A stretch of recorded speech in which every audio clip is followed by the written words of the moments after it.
Hello dear students, welcome to my new video. आज का हमारा जो टॉपिक है वो है अलेक्जेंडर कुनिंघहमस कन्फ्यूजन। और हमारा जो आज का लास्ट टॉपिक है इस चैप्टर का, that is decline of Indus valley civilisation. आज हमारे दो टॉपिक्स है और ये कंप्लीट होते ही हमारा जो पहला टॉपिक है class 12th history bricks beads and bones वो कंप्लीट हो जाएगा। और होप कि आप सब स्टूडेंट्स मेरे साथ नोट बना रहे हो। चलो we will start our first topic without waste our further time. Alexander Cunningham's confusion. Alexander कौन था? Father of Indian archaeology. जो अलेक्जेंडर कुनिंघहम था ये फादर था, किसका फादर था? आर्कियोलॉजी। आर्कियोलॉजी हमें पता है, मैंने आपको पहले ही डिफाइन किया है आर्कियोलॉजी किसे कहते, आर्कियोलॉजिस्ट किसे कहते। आर्कियोलॉजी शॉर्ट में जब हम किसी जगह खुदाई करते और वहाँ पर वो एंशंट रिमेन्स फाउंड करते हैं उसको हम आर्कियोलॉजी कहते हैं। और आर्कियोलॉजी हम उसको कहते हैं जो एक्सपर्ट होता है या one who have knowledge about archaeology is known as archaeologist. अब कौन था अलेक्जेंडर कुनिंघहम? अलेक्जेंडर कुनिंघहम जो था ये फादर ऑफ इंडियन आर्कियोलॉजी था। अब हमें इसका कंफ्यूजन देखना है regarding what? Regarding Indus valley civilisation. He was head of ASI archaeological survey to India. जो आर्कियोलॉजिकल सर्वे टू इंडिया ये एक ऑर्गेनाइजेशन थी। ये कौन सी ऑर्गेनाइजेशन थी? जिसमें हमने एंशंट जो थे यहाँ पर एंशंट सिविलाइजेशन या एंशंट रिमेन्स जहाँ पर थे उनको आर्कियोलॉजिकल्स ने वहाँ पर फाउंड किया है। और इसी का वो क्या था, उस ऑर्गेनाइजेशन का ये हेड था। कौन? Alexander कुनिंघहम। He has a misconception about the date of Indus Valley Civilization। और जो अलेक्जेंडर कुनिंघहम है इसका क्या कन्फ्यूजन है? इसका कन्फ्यूजन ये है कि जो इंडस वैली सिविलाइजेशन है इसका क्या डेट है, ये कब एग्जिस्ट हुई थी। Actually, he relied on Buddhist texts and Chinese travelogues which belong to 4th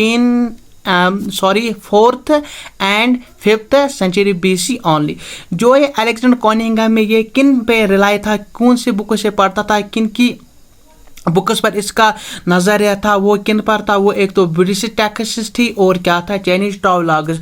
और ये कब लिखी गई थी? ये 4th सेंचुरी BC और 5th सेंचुरी BC में लिखी गई। हमें पता है उसका टाइम क्या है। जो इंडस वैली सिविलाइजेशन है वो 2600 BC to 900 या 800 BC तक ये इंडस वैली सिविलाइजेशन एग्जिस्ट हुई थी वर्ल्ड में या इंडियन सब कॉन्टिनेंट में। आई होप कि आपका ये जो पहला टॉपिक हमारा था जो अलेक्जेंडर कुनिंघहम है इसका क्या कन्फ्यूजन था। कन्फ्यूजन क्या था? About the date of Indus valley civilisation. अब हमारा जो दूसरा टॉपिक है वो weights of Indus valley civilisation. Weights हमें पता है जिससे हम नापते आजकल किलोग्राम्स में है, ये वही वेट्स, ये हमने पढ़ना है। जो वेट्स थे उनकी शेप क्या थी? ये क्यूबिकल इन शेप थे। क्या थे वेट्स? क्या थे? Cubical shape. No marking. जो वेट्स है इन पर कोई मार्किंग, कोई निशान, कोई लिखा होगा कुछ भी नहीं था। Weights were generally known as chert. Important one है जो वेट्स वहाँ पर थे इंडस वैली सिविलाइजेशन में, उनको उस समय क्या बोला जाता था? चर्ट। ये इंपॉर्टेंट वन है, ये क्वेश्चन आता है वेट्स को क्या कहते हैं इंडस वैली सिविलाइजेशन में? That is chert. Made up of stones. जो वेट्स है वो किससे बने हुए थे? वो स्टोन्स के बने हुए थे। आजकल क्या है जो वो वेट्स होते वो आज आयरन के बने हुए होते हैं, लेकिन जो पहले इंडस वैली सिविलाइजेशन में थे वो क्या थे? वो स्टोन के बने हुए थे। वेट्स में हमें शॉर्ट यही रखना है कि उसका जो उस टाइम बोला जाता था वो चर्ट बोलते थे। ये क्यूबिकल शेप था, नो मार्किंग थी, इन पर कुछ भी नहीं लिखा हुआ होता था और ये मेड अप ऑफ स्टोन्स हुआ करते थे वेट्स।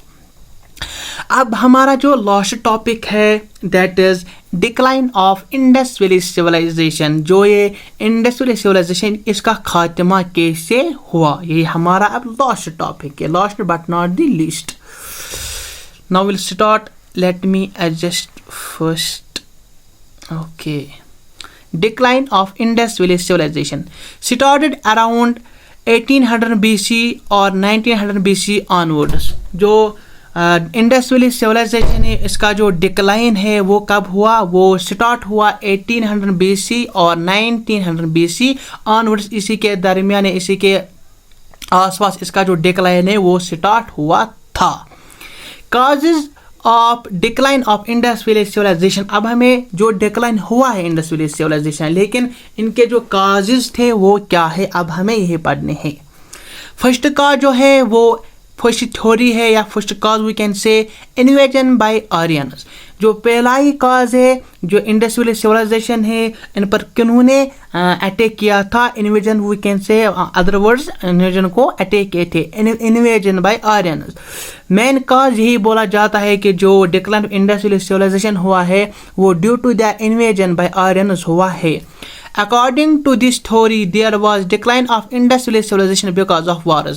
और इसी थ्योरी के मुताबिक जो इंडस वैली सिविलाइजेशन का डिक्लाइन हुआ है वो कैसे हुआ, बिकॉज ऑफ वार्स। वार्स कैसे हुए, जब आर्यंस यहाँ पर आए, उन्होंने इन्वेजन किया, उन्होंने हमला किया, और रिटर्न में इंडस वैली सिविलाइजेशन के रूलर्स और पीपल्स उनने भी फिर रिटर्न में अटैक किया। लेकिन फिर एंड में किनकी जीत हुई, वो आर्यंस की जीत हुई। और इसी वजह से पहला ही काज़म ये बताता है कि इसका जो डिक्लाइन हुआ है वो ड्यू टू आर्यंस और इन्वेजन बाय आर्यंस हुआ है। आई होप का आपको पहला जो काज है decline of Indus valley civilisation का वो आपको अच्छे से समझ में आया हुआ हो। अब हमारा जो दूसरा है काज, many dead bodies were found, इसी का पार्ट है, with ornaments and weapons which made it clear that there were war between the people of Indus Valley civilization। अब जो ये थ्योरी है आर्यंस यहाँ पर आए, उन्होंने अटैक किया, इसका जो स्टेटमेंट, इसको कौन सा स्टेटमेंट साथ देता है, वो यही है कि जो बहुत सारे जो यहाँ पर जब आर्कियोलॉजिकल ने यहाँ पर एविडेंस जो पाई है वो क्या पाई है, उन्होंने ये पाया है कि जो बहुत सारे यहाँ पर डेथ बॉडीज थी वो विथ ऑर्नामेंट्स एंड वेपन्स थी, साथ में उनके साथ वही थे। और जिससे ये अंदाज़ा लगाया जा सकता है कि जो people of Indus valley civilisation है उन्होंने आपस में या आर्यंस के साथ वार किया है। और ये क्या है, ये इन शॉर्ट ये किसका सपोर्ट कर रहा है, ये फर्स्ट थ्योरी को सपोर्ट कर रहा है, that is invasion by Aryan, जो डिक्लाइन हुआ है इंडस वैली सिविलाइजेशन का। अब हमारा जो दूसरा काज पढ़ना है वो क्या है, वो है ड्यू टू फ्लड्स। जो इंडस वैली सिविलाइजेशन इसका खात्मा ड्यू टू फ्लड्स हुआ है। There were frequent floods in many sites of Indus Valley civilization due to which this civilization got disappeared। ये यही बोलता है कि बहुत सारे साइट्स में इंडस वैली सिविलाइजेशन में फ्लड्स आए, जिसकी वजह से जो इंडस वैली सिविलाइजेशन का खात्मा हुआ वो हुआ फ्लड्स के जरिए, सैलाबों के जरिए। अब हम एक पेज टर्न करते हैं, sorry let me adjust one,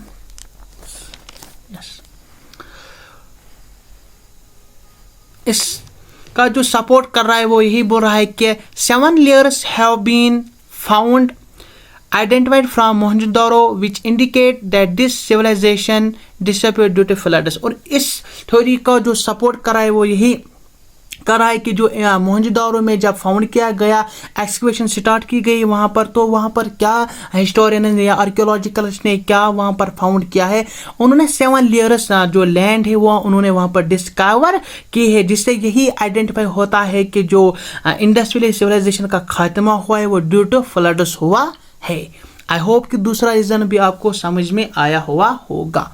और जो तीसरा रीज़न हिस्टोरियंस बताते हैं वो क्या बताते हैं, ड्यू टू एपिडेमिक्स। एपिडेमिक्स किसी कहते हैं, डिजीजेस है, अनएंडिंग डिजीजेस, जैसे कोरोना वायरस था, ड्यू टू कॉलरा। और इसमें से कौन सी पर्टिकुलर डिजीज थी, वो कॉलरा की वजह से हिस्टोरियंस बताते हैं। जो थर्ड थ्योरी हमारी कि जो इंडस वैली सिविलाइजेशन का डिक्लाइन हुआ है वो ड्यू टू कॉलरा हुआ है। कॉलरा क्या है, इम्प्योर ऑफ वाटर, जो जिसका काज क्या है, जब इम्प्योर ऑफ वाटर हम पीते हैं, इम्प्योर वाटर पीते हैं, और जिसकी वजह से एक डिजीज होती है जिसका नाम कॉलरा है, और इसी की वजह से इंडस वैली सिविलाइजेशन का भी खात्मा हुआ है।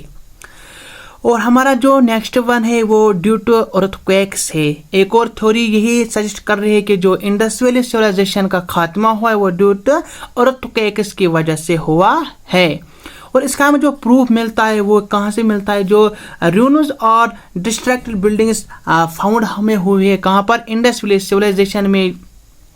जो हमें आजकल वहाँ पर जो साइट्स मिलते हैं वहाँ पर क्या मिलते हैं, जो वहाँ पर बिल्डिंग्स थे उनके रूइंस और डिस्ट्रक्टेड बिल्डिंग्स हमें वहाँ पर पाई जाती है। और जिसकी वजह से या जिसके बिना पर हमें यही अंदाज़ा लगाया जा सकता है कि जो इंडस वैली सिविलाइजेशन खात्मा हुआ है वो ड्यू टू अर्थक्वेक्स हुआ है। ये एक और थ्योरी सजेस्ट कर रही है। और according to R S Sharma, ये जो इंडियन हिस्टोरियन थी, due to decline of trade, ये बोल रही है कि जो डिक्लाइन ऑफ इंडस्ट्रियल सिविलाइजेशन हुआ है वो due to decline of trade हुआ है, इसी की वजह से इंडस्ट्रियल सिविलाइजेशन का खात्मा हुआ है। Due to increase in salinity of soil, ये बोलता है कि ये पॉइंट को जब सैलिनिटी ऑफ सॉइल बढ़ गई है, रिजल्ट क्रॉप प्रोडक्शन डिक्रीज, और जिसकी वजह से क्या हुआ, जो क्रॉप प्रोडक्शन वहाँ पर हुआ करती थी वो डिक्लाइन हुई, वो बहुत कम हुई। Due to it could not continue their trade, so जब प्रोडक्शन ही कम हुई तो उन्होंने फिर अपना जो ट्रेड था वो स्टार्ट या वो कंटिन्यू नहीं कर पा सके, और ड्यू टू विच जो इंडस्ट्रियल सिविलाइजेशन है उसका खात्मा हुआ। आई होप कि आज हमने जो 5 रीजन्स पढ़े हैं डिक्लाइन ऑफ इंडस्ट्रियल सिविलाइजेशन, ये आपको अच्छे से समझ में आया होगा। और डियर स्टूडेंट्स, अब हमारा जो पहला ही चैप्टर था ब्रिक्स, स्पीड्स एंड बोनस, से हमारा कंप्लीट हुआ है, जिसमें हमने पर्टिकुलर एक इंडस्ट्रियल एक सिविलाइजेशन के बारे में पढ़ा है। वो किसके बारे में पढ़ा है, वो हमने इंडस्ट्रियल सिविलाइजेशन के बारे में पढ़ा है। आई होप स्टूडेंट्स आपको जो ये टॉपिक है वो अच्छे से समझ में आया हुआ होगा, और पर्टिकुलर जो हमारा जो फुल चैप्टर था वो आपको अच्छे से समझ में आया होगा। अब आपसे ही रिक्वेस्ट कर रहा हूँ कि अगर आपको ये मेरा वीडियो पसंद आया हुआ होगा तो प्लीज़ लाइक, सब्सक्राइब और शेयर कीजिए। Thank you students for watching this video. Thank you so much. Bye, take care, see you soon in the next video.